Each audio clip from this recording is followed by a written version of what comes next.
திருமந்திரம் என்பது ஒரு சமயம் சார்ந்த நூலா, இல்லை தமிழுக்கு மேன்மை தரக்கூடிய நூலா, இல்லை அறநெறி கருத்துக்கள் கூறக்கூடிய நூலா, இல்லை வாழ்வியலை மேம்படுத்தக்கூடிய நூலா என்ற ஒரு சிந்தனை போக்கிலே நாம் சிந்திப்போமானால் இவை அனைத்திற்கும் பொருத்தப்பாடு உடையதாக இருக்கின்ற நூல் எதுவென்றால் திருமூலர் எழுதிய அந்த திருமந்திர நூல். 3000 பாடல்களால் உருவாக்கப்பட்ட நூல்தான் திருமந்திரம். திருவாவடுதுறையிலே திருஞான சம்பந்தரால் கண்டெடுக்கப்பட்ட நூல் எதுவென்றால் இந்த திருமந்திரம் நூல். அங்கே ஒரு கல் பாறைக்கு கீழே மறைந்திருந்த இந்த திருமந்திர நூல் திருஞான சம்பந்தரால் இங்கே ஒரு தமிழ் வாசம் அடிக்கிறதே என்று அவர் சென்று பார்த்த இடத்திலே நமக்கு கிடைக்கப்பட்ட நூல்தான் அந்த திருமந்திரம்.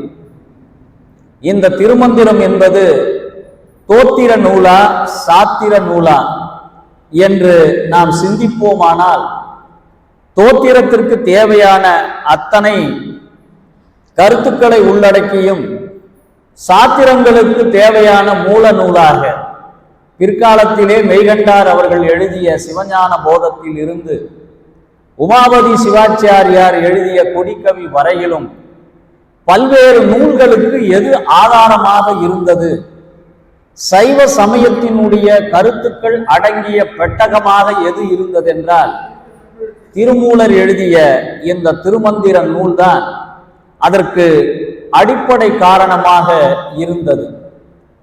திருமூலர் என்றால் அவர் யார்? எதற்காக கையிலையில் இருந்த அவர் இந்த மண்ணுலகை நோக்கி வந்தார்? அதற்கு அடிப்படை காரணம் என்ன? அவர் தனக்குள்ளே சிவத்தை கண்டார். சிவவாக்கியர் சொல்வதை போல என்னிலே இருந்த ஒன்றை யான் அறிந்ததில்லையே,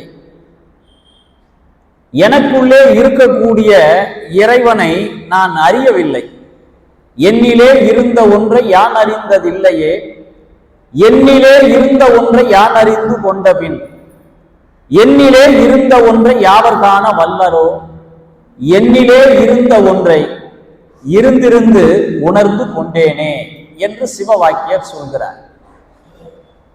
அதாவது வழிபாட்டு முறையிலே 2 வழிபாடுகள், அக வழிபாடு புற வழிபாடு என்று 2 முறைகள் இருக்கின்றன.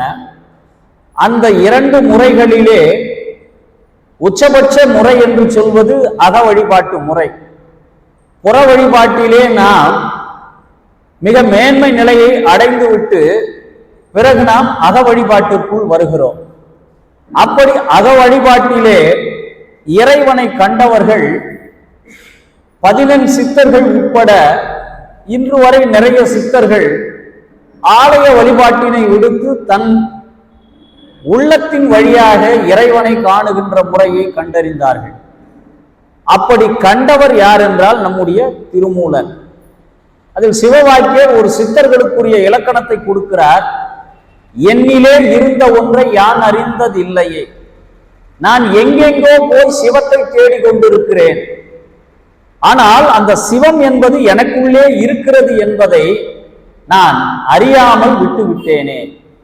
என்னிலே இருந்த ஒன்றை யான் அறிந்ததில்லையே, என்னிலே இருந்த ஒன்றை யான் அறிந்து கொண்ட பின் நான் படிப்படியாக நான் எனக்குள்ளே சிவம் இருக்கிறார் என்பதை நான் உணர ஆரம்பித்து விட்டேன். அது எப்பொழுது எனக்கு தெரிந்தது என்றால், நான் புற வழிபாட்டில் இருந்து மேம்பட்டவனாக அக வழிபாட்டிற்குள் நான் வந்த பொழுது எனக்குள்ளே சிவம் இருக்கிறது என்ற ஒரு உண்மையை நான் உணரத் தொடங்கிவிட்டேன். என்னிலே இருந்த ஒன்றை யாவரும் காண வல்லரோ என்று கேட்கிறார். உனக்குள்ளே இருக்கின்ற சிவத்தை நீ மட்டும்தான் உணர முடியுமே ஒழிய மற்றவர்களால் அதை உணர முடியாது. ஆனால் ஒரு ஆலய வழிபாடு என்றால் அங்கே இருக்கக்கூடிய அந்த இறைவனை எல்லோரும் சேர்ந்து வழிபடலாம். அதிலே எந்த ஒரு மாற்று கருத்தும் கிடையாது. ஆனால் உனக்குள்ளே இருக்கின்ற சிவத்தை நீ மட்டும்தான் அறிய முடியும். என்னிலே இருந்த ஒன்றை யாவர் காண வல்லரோ என்று கேட்கிறார். அடுத்த வரியிலே சொல்கிறார், என்னிலே இருந்து இருந்து யான் அறிந்து கொண்டேனே. அப்படிப்பட்ட சிவமும் நானும் ஒன்றாக இணைந்து விட்டோம். இவைதான் சித்தர் வழிபாட்டினுடைய முறைகள். அடுத்து இன்னொரு பாடலிலே சிவவாக்கியர் சொல்கிறார், கறந்தபால் முளை புகா, கடைந்த வெண்ணெய் மோர் புகா, உடைந்து போன சங்கின் ஓசை உயிர் புகா, விரிந்த பூவும் உதிர்ந்த காயும் மீண்டும் மரம் புகா, இறந்தவர் பிறப்பதில்லை, இல்லை இல்லை இல்லவே இல்லை என்று சிவவாக்கியர் அடுத்து சித்தர்களுக்கு ஒரு வரையறை கொடுக்கிறார். ஒரு பசுவின் மடியிலிருந்து கறந்த பால் என்பது மீண்டும் போய் அந்த பசுவினுடைய மடிக்கு எவ்வளவு முயற்சி செய்தாலும் மீண்டும் அந்த பாலானது மடிக்கு எப்படி செல்ல முடியாதோ அதை போன்று கடைந்த வெண்ணெய் மோர் புகா. தயிராக இருக்கக்கூடியதை நாம் கடைந்து விடுகிறோம். கடைந்த பிறகு வெண்ணெய் வேறு மோர் வேறாக பிரிந்து விடுகிறது. இப்படி பிரிந்த இரண்டையும் மீண்டும் சேர்த்து வைக்க முடியும் என்றால் நிச்சயமாக முடியாது. கடைந்த வெண்ணெய் மோர் புகா, உடைந்து போன சங்கின் ஓசை உயிர் புகா. ஒரு சங்கிலே இருக்கக்கூடிய ஓசை, ஒரு வலம்புரி சங்கோ இடம்புரி சங்கோ, சிவாலயங்களிலே அந்த சங்கோசை நமக்கு கேட்கும். கை தவறி அந்த சங்கானது கீழே விழுந்து விட்டால் அந்த ஓசையானது அந்த சங்கை விட்டு விலகிவிடும். மீண்டும் அந்த ஓசை என்பது மீண்டும் சங்கிற்குள் வராது. விரிந்த பூவும் உதிர்ந்த காயும் மீண்டும் மரம் புகா. ஒரு மொட்டாக இருக்கின்ற மலர் மலர்ந்து விட்டால் மீண்டும் அது மொட்டாக மாற முடியுமா என்றால் இயற்கையின் நியதிப்படி மீண்டும் மொட்டு மலரானது மீண்டும் மொட்டாக மாற முடியாது. அதை போன்று ஒரு மரத்திலிருந்து உதிர்ந்து போன காய், அது எந்த காயாக இருந்தாலும் மரத்திலிருந்து உதிர்ந்து போய்விட்டால் அது மீண்டும் போய் மரத்திலே ஒட்ட முடியாது. அதை போன்று இறந்தவர் என்பவர் பிறப்பதில்லை.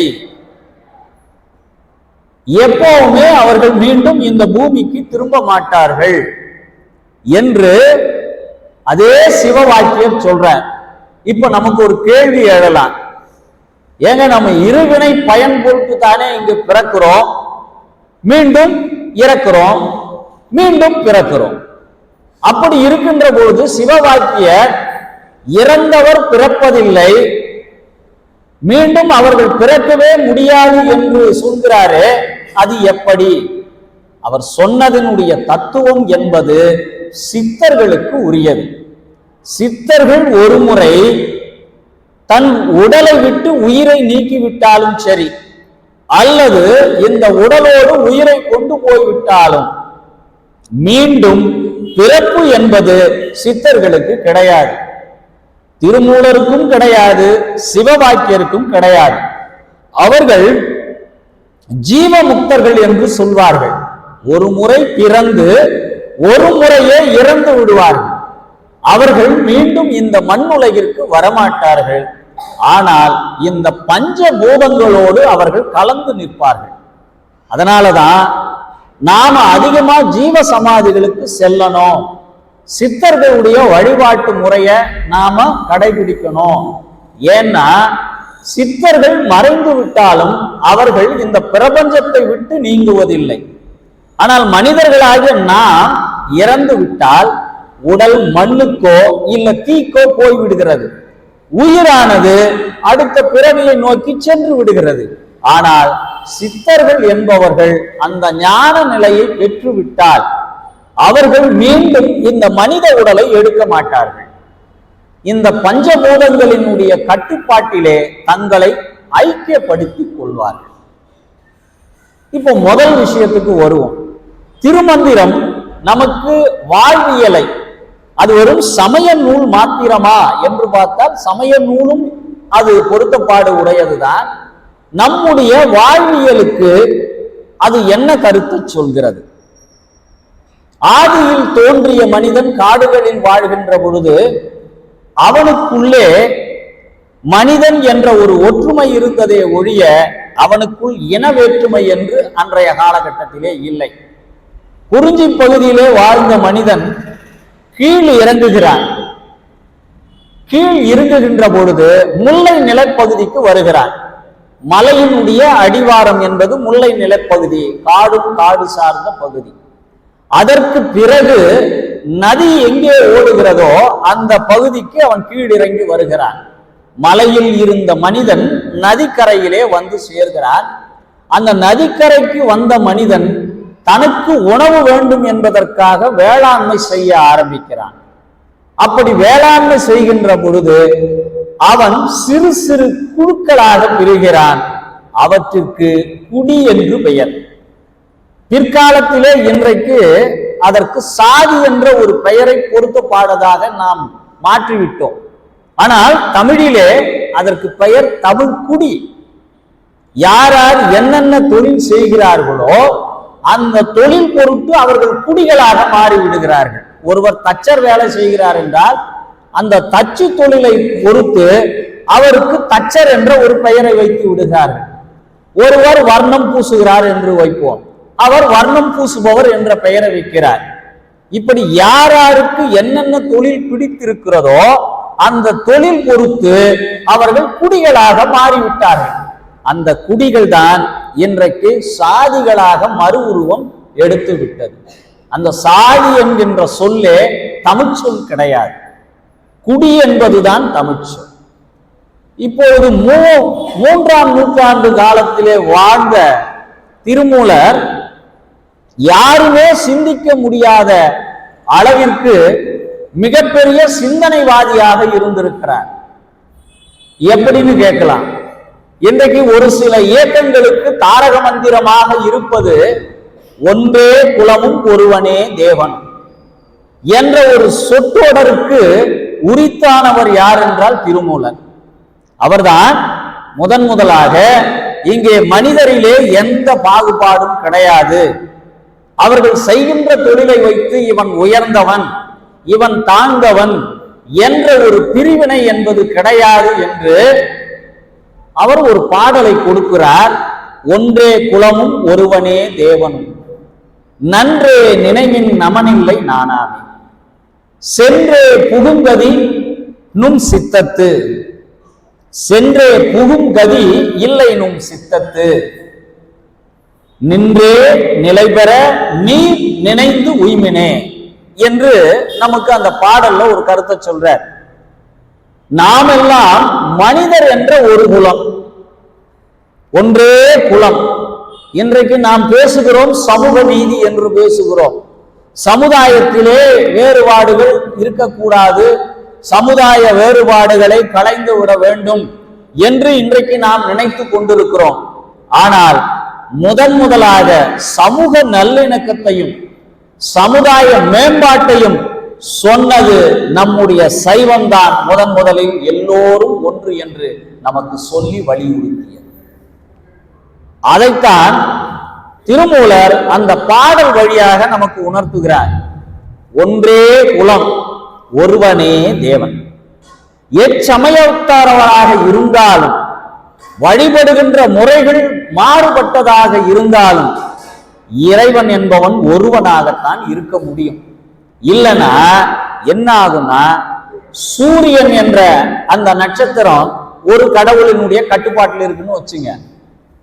அதற்கடுத்து புதன் என்ற ஒரு கோள் இருக்கு, அந்த புதன் என்ற கோள் இன்னொரு கடவுள் கட்டுப்பாட்டில் இருக்கு. வியாழன் என்ற கோள் இருக்கு, அது ஒரு கடவுளுடைய கட்டுப்பாட்டில் இருக்கு. சனி என்ற ஒரு கோள் இருக்கு, அது ஒரு கடவுள்கிட்ட கட்டுப்பாட்டில் இருந்தா என்ன நடக்கும் என்றால் இந்த பிரபஞ்சம் என்பது வேறு வேறு பாதையிலும் வேறு வேறு கோணத்திலும் சிந்தித்து செயல்பட ஆரம்பிச்சிடும். ஒரே கடவுளினுடைய கட்டுப்பாட்டில் இருக்கின்ற காரணத்தினால்தான் ஒரு கோள் தன்னுடைய சுற்றுவட்ட பாதையிலிருந்து மாறாமல் அதன் பாதையிலே சென்று இந்த பிரபஞ்சத்தை இயக்கிக் கொண்டிருக்கிறது. இதை நம்முடைய திருமூலர் கண்டறிந்து என்ன சொன்னாரு?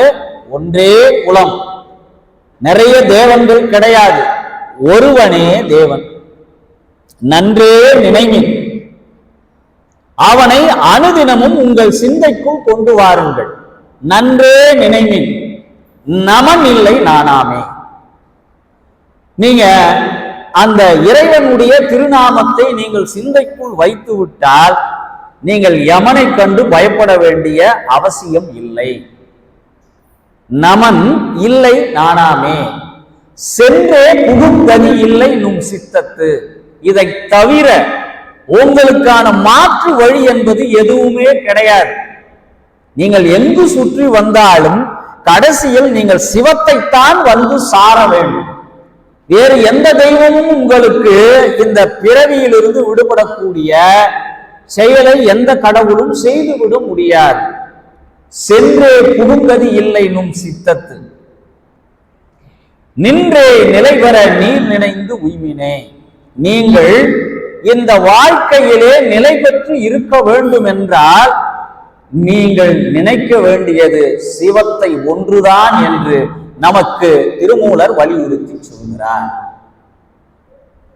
அந்த காலத்துல யோசிச்சு பாருங்க, அறிவு மேம்பட்ட சமூகமாக அன்று இல்லாத காலத்திலே இந்த மனிதர்கள் அனைவரும் ஓர் குலம் ஓர் நிறை என்ற ஒரு சிந்தனை இருந்த ஒரே ஒரு சமயம், ஒற்றை சமயம் நம்முடைய சைவம் ஒன்றுதான் என்பதை நாம் இதிலிருந்து புரிந்து கொள்ள வேண்டும்.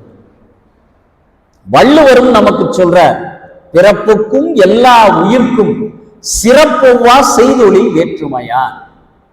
பிறப்பினால் ஒருவனை உயர்ந்தவன் என்றோ தாழ்ந்தவன் என்றோ வேதம் பிரித்து விடாதீர்கள்.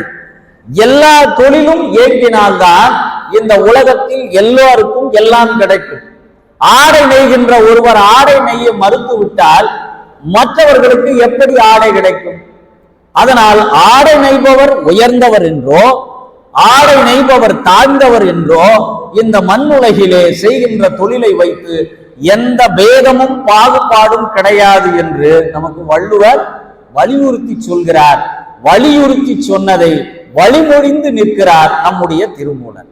பிறப்புக்கும் எல்லா உயிர்க்கும் சிறப்புவா செய்தொழில் வேற்றுமையான். இப்போ நம்முடைய இனம் ஒன்றுதான் என்பதை வாழ்வியலில் நமக்கு முதன்முறையாக ஒரு கருத்தினை வலியுறுத்தி